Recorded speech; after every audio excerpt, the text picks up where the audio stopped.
오늘은 그리스도의 고난 받으심과 죽으심을 묵상하는 사순절의 마지막 6번째 주일로, 교회력으로는 종려 주일로 지키며 고난주간의 첫째 날인 주일입니다.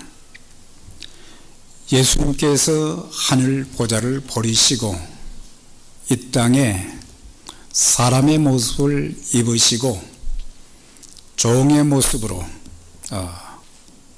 3년 동안 공생의 사역을 잘 마치시고 하나님의 뜻인 구원 사역을 이루시기 위해서 예루살렘에 입성하실 때에 많은 예루살렘의 백성들이 입성하시는 예수님 나귀 새끼를 타시고 들어오시는 그 예수님을 바라보면서 종려나무 가지를 흔들면서 호산나 다윗의 자손 예수여 그렇게 외치면서 예수님이 지나가시는 길에 겉옷을 벗어서 펴고 종려나무 가지를 흔들며 예수님을 환영했던 그런 날로 기독교에서는 종려주일로 지키게 되는데, 이 내용이 바로 사복음서에 다 기록이 되어 있어요. 마태, 마가, 누가, 요한. 그만큼 이 종려주일, 예수님이 예루살렘 성에 왜 올라가셨는가? 그것은 바로 십자가를 지시고 인류의 모든 사람들의 죄를 대신해서 고난받으시고 죽으심으로 모든 백성들이 죄 사함받고 구원받는 하나님의 자녀가 되게 하는 그 놀라운 일들이 전개되었던 것을 보게 됩니다. 오늘 그 1절부터 이렇게 쭉 보면 예수님께서 제자 중에 둘을 불러서 너희는 맞은편 마을로 가서 거기 가면 아무도 사람이 타보지 않은 나귀 새끼가 매어 있을 것인데 그것을 그 나귀를 풀어서 끌고 오너라. 주인이 또 다른 사람들이 왜 그것을 푸느냐 그렇게 묻거든 주가 쓰시겠다 그 한마디만 해라. 그리하면 그 나귀 새끼를 보낼 것이다. 그 말씀을 하셨는데 이것은 예수님이 나귀 새끼를 타시고 예루살렘에 이렇게 입성하신 그 과정을 통해서 중요한 세 가지를 우리에게 말씀을 해 주시는데, 첫째로는 구약 예언의 성취다. 그러니까 예수님께서 예루살렘 성에 입성하시는 그 과정에 대한 모든 것들이 구약 성경 스가랴서에 예언되어 있는데 이것은 예수님 탄생 520년 전에 이미 스가랴 선지자를 통해서 약속해 주신 그런 내용입니다. 시온에 따라 크게 기뻐할지어다. 예루살렘에 따라 즐거이 부를지어다.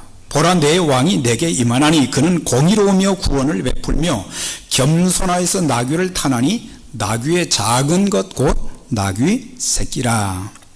여기 보면은 크게 즐거워하고 기뻐하며 노래하라. 왜 노래해야 되는가? 바로 예수 그리스도 그분은 바로 죄악 가운데 있는 백성들을 구원할 왕이 되시고 공의로우시며 또한 겸손한 분이시다. 그것을 이제 예언했던 그 내용이 마태복음 21장 4절에는 이는 선지자로 하신 말씀을 이루려 하심이니라. 그러니까 스가랴 선지자가 예언했던 그 내용이 예수님이 이 땅에 오셔서 이제 인류의 구원을 위해서 예루살렘 성으로 들어가시는 그 과정 속에 나귀 새끼를 타고 들어가신다는 그것을 이제 확인해 주는 그런 내용. 그래서 예수님이 이 땅에 오심은 구약 예언의 성취를 말씀해 주고 있어요. 참 이런 것을 보면은 구약에 예언되었던 많은 말씀들이 신약 시대에 와서 그대로 다 이루어진 것을 보면서 우리 하나님은 전능하신 하나님이시기도 하시고 전지하신 하나님이신 동시에 또 한 가지는 언약에 신실하신 하나님이시다. 그걸 말씀해 주고 있어요. 그러니까 하신 말씀들이 이게 수백 년이 지난 후에 어떻게 정확하게 일치가 되어지는지, 그래서 하나님의 말씀 일점일획도 변함이 없다. 그래서 우리가 하나님 말씀을 붙잡고 살아야 되고, 그 말씀 붙잡고 기도해야 되고, 우리가 그 말씀 붙잡고 우리는 하나님이 신실하기 때문에, 신실하시기 때문에 그 언약의 말씀도 이루어진다는 확신을 가지고 또 말씀을 증거하는 그런 삶을 살아야 된다고 하는 것을 가르쳐 주고 있어요.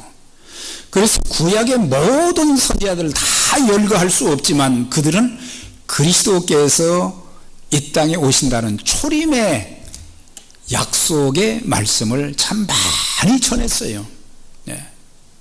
그런데 그 선지자들이 이구동성으로 다 예언했던 그 내용이 예수님이 이 땅에 오심으로, 말씀이 육신이 되어 오심으로 이루어졌고, 또 구약에 예언되었던 그 모든 말씀들이 또 이루어지고, 특별히 죄인들이 회개하고 예수 믿으면 죄를 용서해 주시고 구원받는다고 하는, 구원해 주신다고 하는 그 약속도 이루어 주시며, 우리가 기도하면 하나님은 응답해 주신다.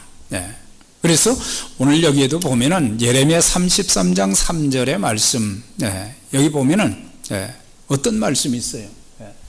너는 내게 부르짖어라, 내가 내게 응답하겠고 내가 알지 못하는 크고 비밀한 일을 보일 것이다. 이것이 우리 각개인의 기도뿐만 아니라 하나님 앞에 부르짖어 기도하면은 구약에 약속된 그 말씀들이 다 이루어지고, 또 하나님 말씀에 순종하면 들어가도 나가도 복을 주신다고 하는 그 약속도 그대로 다 이루어 주시며, 또한 그 주님은 머지않아 영광 중에 이 땅에 다시 오실 것입니다. 그래서 구약 예언의 성취로 오셨을 뿐만 아니라 우리 주님은 바로 전지하신 하나님이시다. 그걸 보여주고 있어요. 그러니까 나귀 새끼가 어디에 있는가도 아시고, 또한 그 주인의 마음까지도 왜 끌고 가려고 하느냐, 주님께서 쓰시겠다 그러면은 그냥 보내줄 것이다. 그러니까 나귀 주인의 마음까지도 다 알고 계신 그리스도의 신성을 여기에서 말씀해 주고 있어요. 참 이런 것을 보면 우리는 주님 앞에 숨길 것이 아무것도 없다는 것을 알 수 있어요. 그래서 내가 무슨 생각을 하고 있는지 내 마음속에 꽁꽁 이제 숨겨두었던 그 죄악된 모든 것도 다 알고 계신다는 사실이에요. 그래서 우리가 하나님 앞에 예배를 드리기 전에도, 기도하기 전에도요, 우리 속에 숨겨놓았던 그것들 사람들에게 다 말할 필요는 없지만은 주님 앞에는 다 털어내놓아야 돼요. 토설해야 되는 거예요. 그래야 하나님과의 바른 관계를 가질 수 있게 되어지고, 또한 하나님의 음성을 들을 수 있고, 또한 하나님의 인도하심과 그 은혜를 우리가 체험할 수 있기 때문에, 그래서 어떤 것도 숨겨서는 안 된다, 회개해야 된다 뿐만 아니라 우리가 살면서 고민하는 문제들, 걱정하는 문제들, 참 답답한 그런 문제들, 이 사람들한테 이야기할 수 없지만 주님 앞에 다 내어놓으면 우리의 형편과 처지를 아시고 항상 우리를 선한 길로 인도해 주시고 또 합력하여 선을 이루시는 그런 역사가 있기 때문에 우리 어떤 고민도 어떤 걱정과 또한 아픔도 주님 앞에 다 내어놓아야 된다. 또 한 가지, 나귀 새끼는 겸손과 평화의 상징이다. 왜 하필이면은 나귀 새끼를 타고 들어가셨는가? 나귀는 평화를 상징하는 그런 동물이죠. 그래서 예수님은 자신이 평화의 왕으로 이 땅에 오셨다는 것을 상징하는 뜻에서 스가랴 선지자의 예언대로 나귀 새끼를 타시고 입성하신 것을 보게 됩니다. 여기서 평화는 사람과의 평화를 말하는 게 아니에요. 물론 사람과의 평화도 중요하지만 더 중요한 것은 세상의 모든 사람들이 죄로 인해서 하나님과 원수가 되어졌고 하나님과 나 사이에, 하나님과 우리 사이에 막힌 담이 너무 큰데 사람들은 그것을 스스로 해결할 수가 없는 거예요. 그래서 몸부림을 치면서 어떻게든지 그 문제를 해결하려고 했지만 할 수 없을 때 하나님께서 우리를 사랑해 주셔서 독생자를 보내주셨다. 우리가 아직 죄인이었을 때에 그리스도께서 우리 죄를 위하여 죽으심으로 하나님께서 우리에게 대한 자기의 사랑을 확증하셨다. 확증하셨다 그랬어요.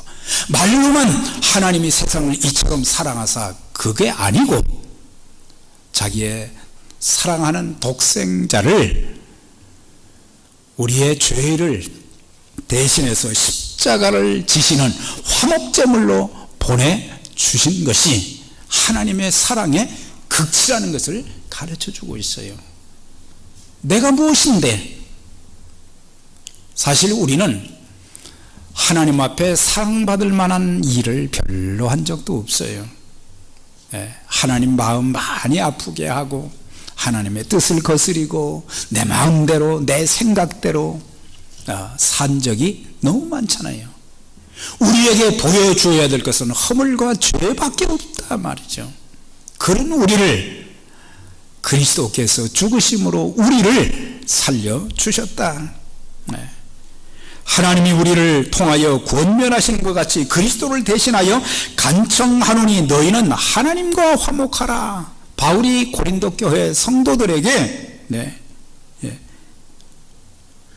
그리스도를 대신해서 내가 간청하는데 여러분들 하나님과 화목하세요.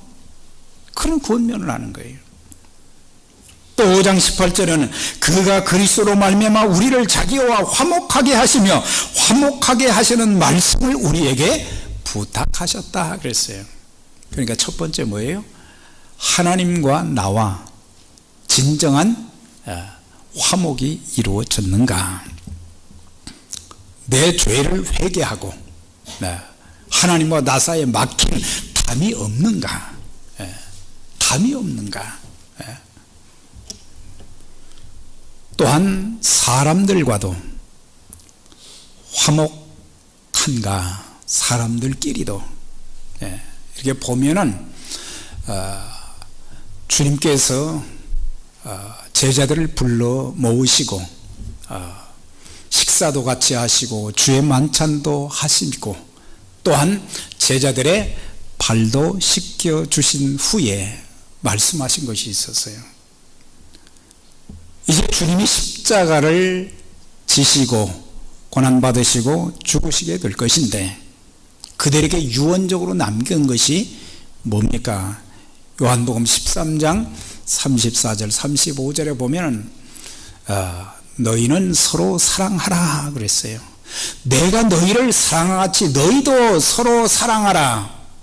너희가 서로 사랑하면 이로써 너희가 하나님의 자녀인 것을, 내 제자인 것을 알게 될 것이다. 그러니까 주님의 제자는 성경 공부를 통한 제자 훈련, 그것이 아니라 주님의 사랑을 깨닫고 그 사랑에 감사하면서 또 다른 사람과 더불어 서로 사랑하는 관계가 되어질 때에 저 사람은 진실로 주님의 제자다, 그것을 알게 된다고 하는 거예요. 그래서 하나님과 나와의 관계는 보이지 않는 관계처럼 되어 있지만은 사람과의 관계는 보이는 것이잖아요. 그래서 보여줘야 된다. 가족들끼리도 또한 성도들끼리도 나를 아는 모든 사람들과 서로 화목하게 되어지는 것은 사랑 가운데서 되어지는 일이다. 그래서 이 고난주간을 통해서 우리가 그리스도의 고난을 묵상하는 것으로 끝나지 않고 다른 사람들과도 화목을 이루는 그런 기회가 되어지고, 또한 사람들끼리 불화하고 불편한 관계를 가지고 있을 때에 우리는 중보적인 역할도 해주어야 된다. 그 사람들을 위해서 기도도 해주고, 그리고 권면하면서 이렇게 화목을 이룰 수 있도록, 좋은 관계가 이루어질 수 있도록 그런 중보적인 역할, 그것이 바로 주님께서 하나님과 우리 사이에 중보자가 되신 것처럼 우리들도 그런 중보자가 되어져야 한다. 그러면서 주님께서 이제 나귀 새끼를 이제 타시고 입성하시는 이 과정에서 나귀를 쓰시고자 하는 그런 계획을 가지고 계신 것을 볼 수가 있어요. 나귀 새끼가 아무것도 아닌데 그냥 갈 수도 있고 말을 타고 갈 수도 있고, 그런데 주님은 구약에 예언된 대로 나귀 새끼를 타시고 들어가셨다 그랬어요. 그러니까 하나님의 구원 사역을 이루는 일에 사람들만 쓰신 것이 아니고 심지어 짐승들까지도 이렇게 쓰신 주님의 그 놀라운 계획을 볼 수가 있어요. 자, 이런 짐승들에게도 하나님의 그런 계획을 가지고 계신데, 하물며 하나님의 형상대로 지음받은 하나님의 백성들, 하나님의 자녀들에게 하나님의 섭리와 계획이 참 많으신 거예요. 저에게도 하나님이 계획하신 것이 있었고, 또 여러분 모두도 하나님께서 쓰시고자 하는, 하나님의 거룩한 일에 쓰시고자 하는 그런 계획을 가지고 계시다는 이 사실을 우리가 깨달아야 되는 거예요. 어떤 사람들은 살다 보면 여러 가지 환난도 풍파도 어려움도 있고 너무 고통스러운 일들이 많기 때문에 이것은 하나님의 일을 이루고 하나님이 나를 다듬으시고 하나님이 나를 축복하시고 하나님께서 나를 쓰시고자 하는 특별한 계획이 있으신 것이다. 그런 관점에서 모든 어려움들을 우리가 받아들이면 좋은데, 가끔 사람들은 뭐라고 얘기합니까? 그 문제를 해결하려고 하는 그런 의지보다는 내 팔자다 그래요. 사람들이 팔자라는 말을 참 많이 해요. 우리의 팔자가 어떻든 간에 우리의 삶의 모든 것의 주인 되신 하나님께서는 우리에게 계획을 가지시고, 설사 우리에게 여러 가지 참 안 좋은 그런 일이 있어도 결국에는 합력해서 선을 이루게 하시는 하나님의 그런 섭리가 계시고, 그렇기 때문에 하나님은 나를 사랑하신다, 하나님 나를 쓰시고자 한다, 그런 그 생각을 가지고 우리가 주님을 섬겨야 되는 거예요. 그래서 예수 믿는 사람들은 되는 대로 사는 사람들이 아니라 나를 향한 주님의 계획, 주님의 섭리가 무엇인가, 주님은 이것을 통해서 나에게 어떤 교훈을 주시고자 하는가, 그런 것들을 좀 깨달아야 되죠. 우리가 많은 그 사람들을 소개할 수 있지만 아브라함의 케이스를 보게 되면 그의 아버지는 우상을 만들어서 파는, 또 섬기는 그런 자라고 그랬어요. 그러니까 우상을 섬기는 그 가정에 있던 아브라함을 하나님께서 빼내셨잖아요. 아브라함을 왜 빼내셨을까? 하나님의 특별한 계획이 있으셨거든요. 그 계획이 뭡니까? 내가 너로 큰 민족을 이루고 내게 복을 주어 내 이름을 창대케 하리니 너는 복의 근원이 될지라. 땅의 모든 족속이 너로 말미암아 복을 얻을 것이니라. 거기에서 빠져나오지 않았다면은 하나님도 모르고 우상 섬기며 살 수밖에 없었는데 하나님이 거기서 끌어내셨어요.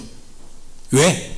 하나님의 계획이 있어서 너로 큰 민족을 이루게 하고 너는 복의 근원이 될 것이며 너로 인해서 모든 족속이 복을 받게 될 것이다.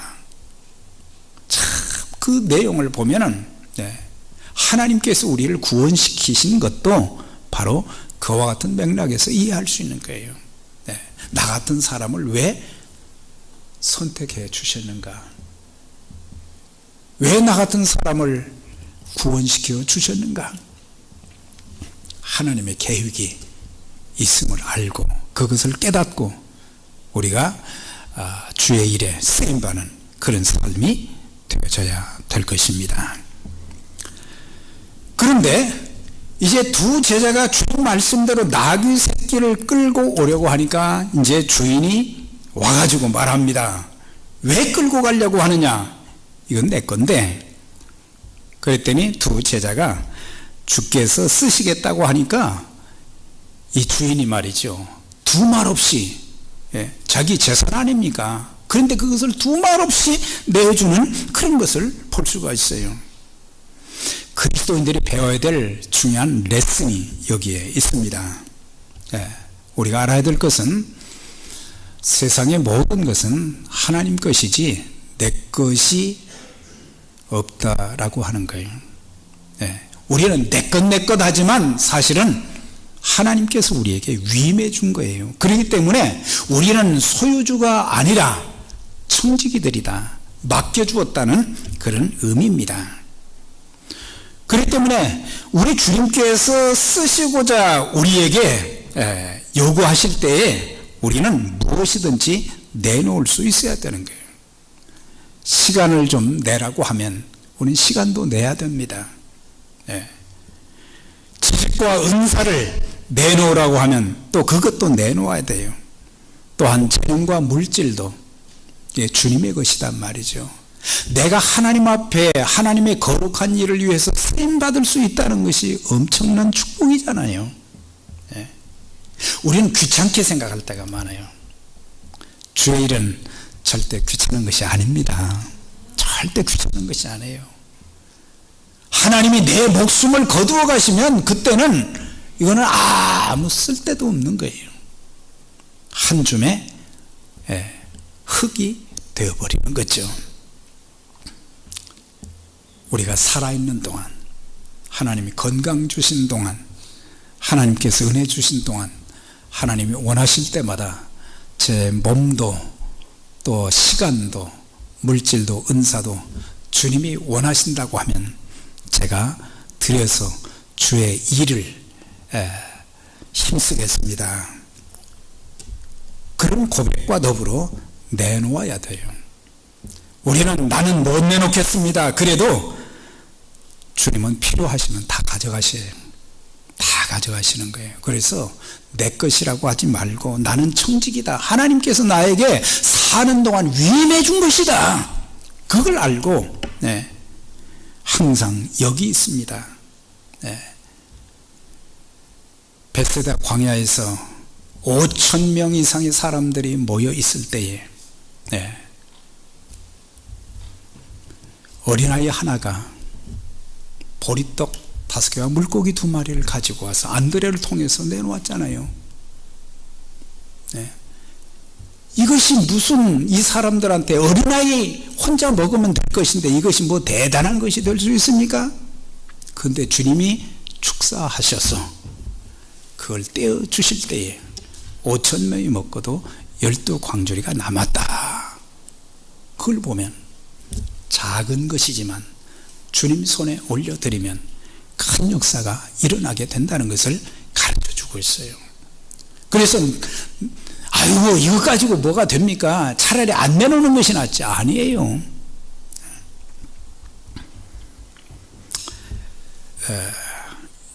2005년에 주가 쓰시겠다 하라 이런 제목으로 간증서가 하나 발간되었어요. 이 국민일보에서 역경의 열매로 연재가 계속 되었던 그런 간증서입니다. 그 책을 누가 썼는가 보니까 참존 화장품 회장인 김광석 장로시다. 그런데 본래 이 집은 대대로 불교 집안이었어요. 그리고 자기도 전국 불교 신도회 회장을 했더라고요. 그래가지고 절을 여러 개를 지어주고 아주 불교계에서는 이 사람을 모르는 사람이 없도록 그렇게 이름이 있는 사람인데, 자기가 이제 그 직업이 약사였는데 약을 조제를 했는데 그것을 다른 약국에 승인을 받지 않고 이제 그걸 팔다가 적발이 돼서 세무검사에 걸려버린 거예요. 그래가지고 이게 큰일 나겠다 싶어서 절로 도망을 갔어요.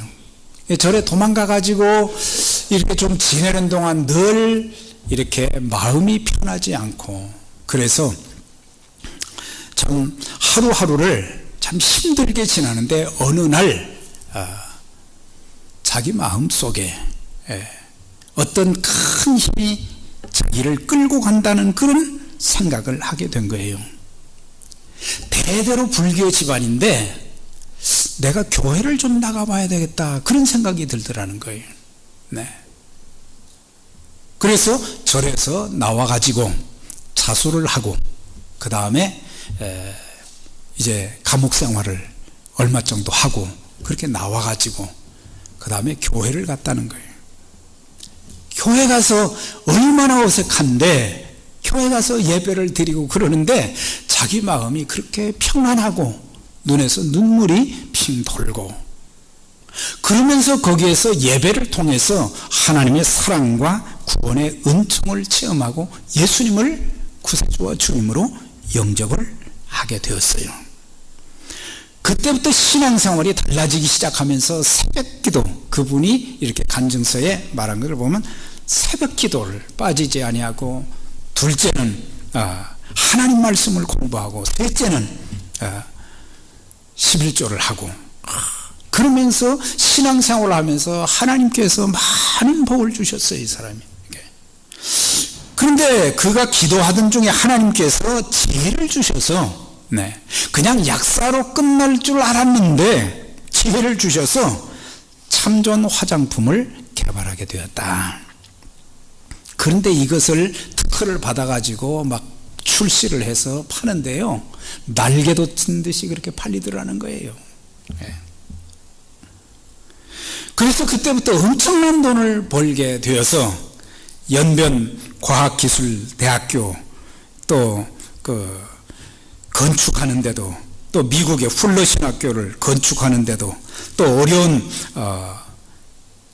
교회 건축하다가 힘든 그런 교회들, 또 선교사들, 수많은 사람들이 요청을 해올 때마다 주님께서 쓰시겠다고 하니까 제가 드리겠습니다. 그렇게 하면서 지금까지 계속 하나님의 일에 참 귀하게 쓰임받는 그런 장로님 간증서가 있어요. 그런데 주님께서 오늘 11장 7절 이하에 보면은 예수님이 예루살렘에 입성하셨을 때의 백성들이 왜 그렇게 종려나 마가지를 흔들고 자기들의 옷을 거기다 길에 펴고 호산나 다윗의 자손 예수여 그렇게 막 외쳤습니까?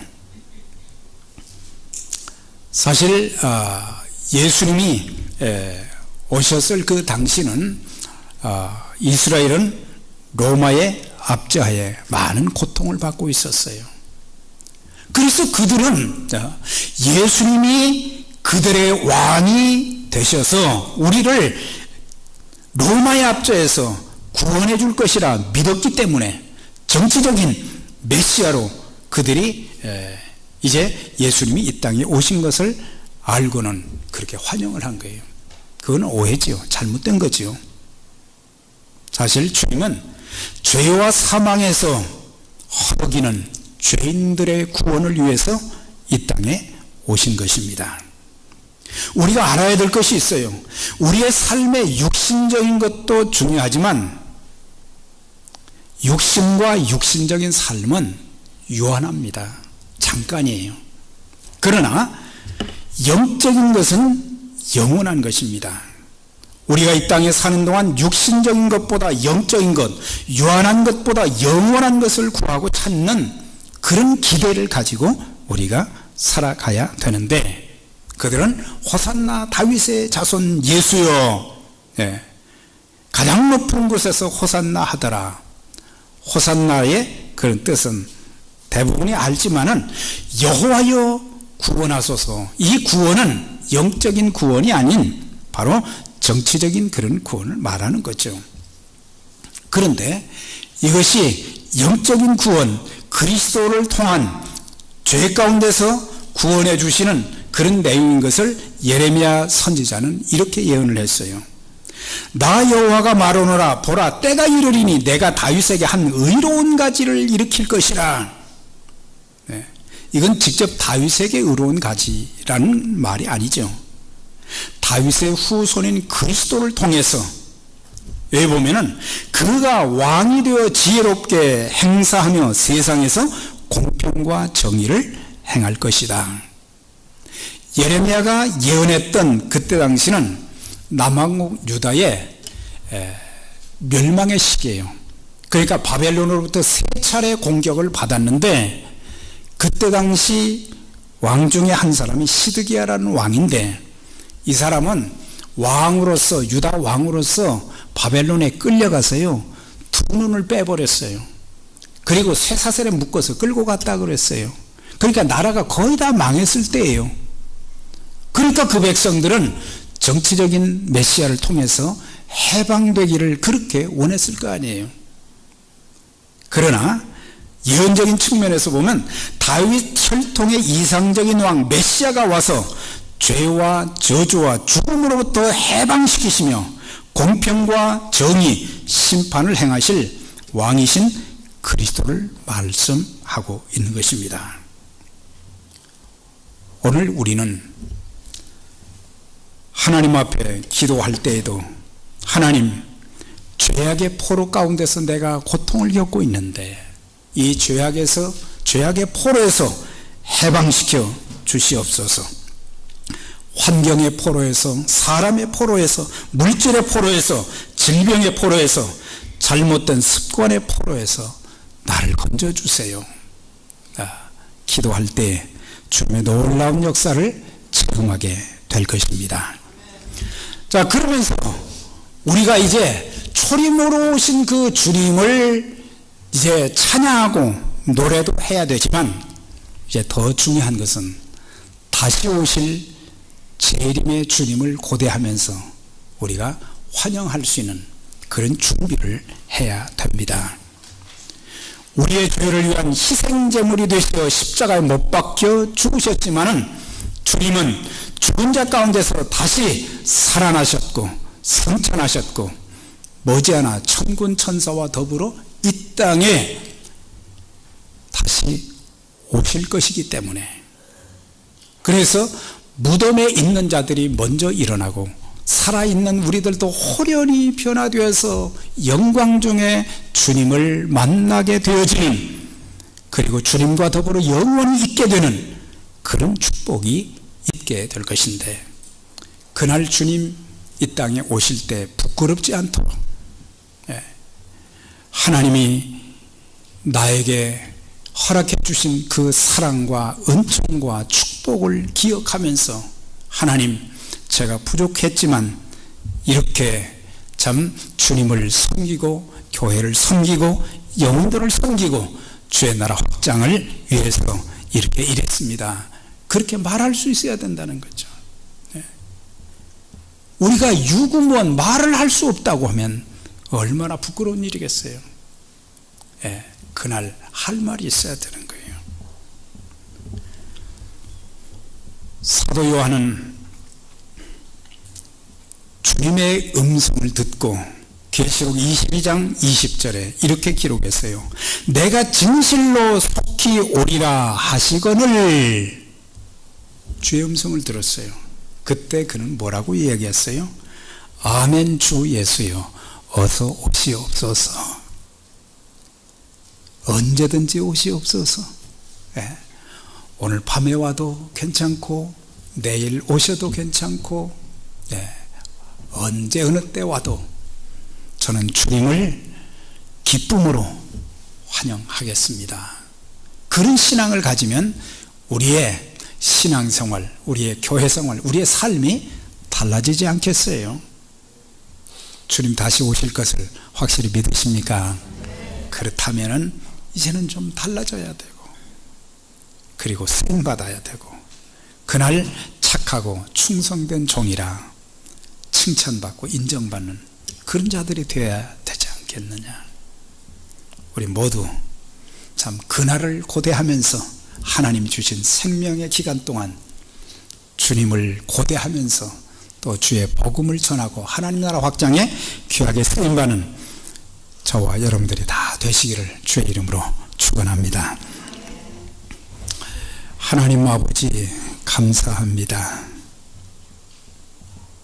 저희들이 무엇이간데 이처럼 사랑해 주시고 독생 성자 그리스도를 보내주시며 우리와 같은 모습으로 오셔서 고난받으시고 죽으심으로 우리 죄를 사해 주시고 하나님의 자녀 삼아 주시고 은사와 재능과 물질과 많은 복을 주셔서 참으로 하나님 은혜 가운데 살게 하시며 또 저희들이 주의 거룩한 일에 참 연약하지만 쓰임받을 수 있도록 은혜를 주신 아버지, 저희들 남은 생에 주님 뜻대로 살게 해 주시고 영광 중에 다시 오실 주님을 고대하면서 그날이 부끄러운 날, 수치스러운 날이 아니라 영광되고 주님께로부터 칭찬과 면류관 받는 귀한 믿음의 가족들, 또 많은 교회들 중에 에베네셀 선교교회가 주님을 위해서 귀하게 쓰임받는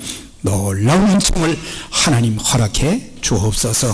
감사드리며 예수님의 이름으로 기도하옵나이다. 아멘.